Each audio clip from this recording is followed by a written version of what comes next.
Well, it's crunch time. The president says a deal is closed but not done. We've heard the same thing from Mitch McConnell. And then the president threw in this monkey wrench this afternoon.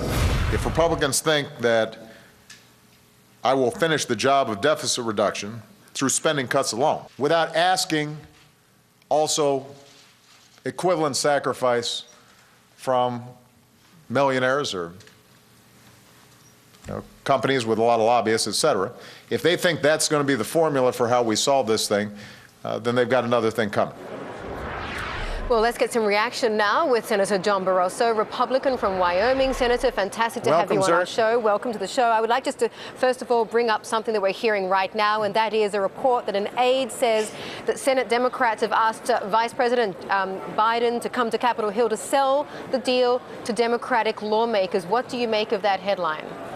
Well, I know that the Republicans are actually going to meet at 4:30 this afternoon, all the Republicans in the Senate, to go over the proposal. It sounds like the Democrats are well, but the Democrats have been very divided over the level for raising taxes, over how to tax small businesses, which are the job makers in this country, as well as the death tax, which hits so many small businesses and farms and ranches and job creators. So the Democrats are divided. We're going to meet at 4:30 to go over the specifics of the agreement to see if it's something that we will vote for. How are you on the Republican side? Are you divided on this tax issue?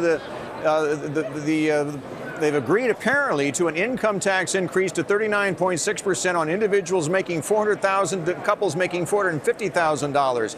Does that wash with the Republicans in the Senate?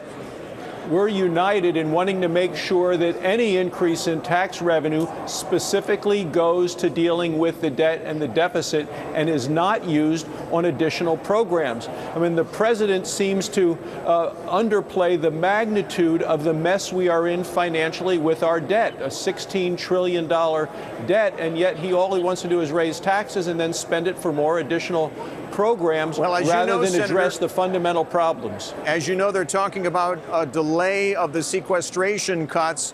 The Republicans have said they want as much as 3 months. The Democrats want longer, maybe as long as a year. What would be acceptable to you and your colleagues in the Senate?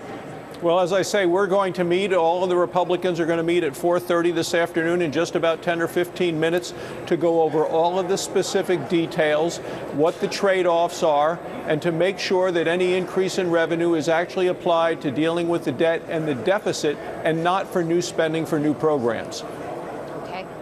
Thank you. Do you think that Mandy, do you have a question? Go ahead. I'm sorry. Oh, no, go ahead. Sorry. All right. I thought we were out of time. I'm sorry. Do you think that you're going to have a bill that can make it through the House where they're much more resistant to raising taxes?